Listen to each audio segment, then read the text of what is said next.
வணக்கம். இன்னைக்கு கருவேப்பிலை சாதம் எப்படி செய்யுதுன்னு பார்க்கலாமா? அதுக்கு 3 கைப்பிடி அளவுக்கு நல்லா கருவேப்பிலை எடுத்து நல்லா வாஷ் பண்ணி வச்சுக்கோங்க.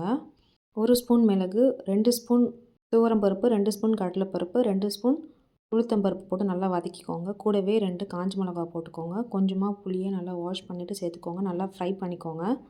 நல்லா ட்ரை ரோஸ்ட் ஆனதுக்கப்புறம் வாஷ் பண்ணி வச்சுருக்க கருவேப்பிலையை சேர்த்து நல்லா வதக்கி எடுத்துக்கோங்க. அதில் ஈரத்தன்மையெல்லாம் அதில் உறிஞ்சி எடுக்கிற மாதிரி நல்லா ஃப்ரை பண்ணி எடுத்துக்கோங்க. அதை நல்லா ஆற வச்சுட்டு மிக்ஸி ஜாரில் போட்டு நல்லா நைஸாக பவுட்ரு பண்ணி எடுத்துக்கோங்க. அதுக்கப்புறமா ஒரு வாணலில் கொஞ்சமாக எண்ணெய் விட்டு 1 ஸ்பூன் உளுத்தம்பருப்பு, 1/2 ஸ்பூன் ஜீரகம், 1/2 ஸ்பூன் கடுகு, 2 காஞ்ச மிளகா கிள்ளி போட்டு எடுத்துக்கோங்க. நல்லா பொரிஞ்சதுக்கப்புறமா அரைச்சி வச்சுருக்க பொடியை அதில் போட்டுக்கோங்க. இன்றைக்கி 1/2 ஸ்பூன் உப்பு தான் சேர்த்துருக்கேன்.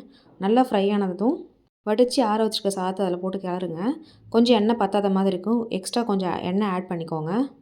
இல்லை ஒன்று சேர கலர் எடுத்தீங்க அப்படின்னா டேஸ்டியான கருவேப்பிலை சாதம் ரெடி. தேங்க்யூ.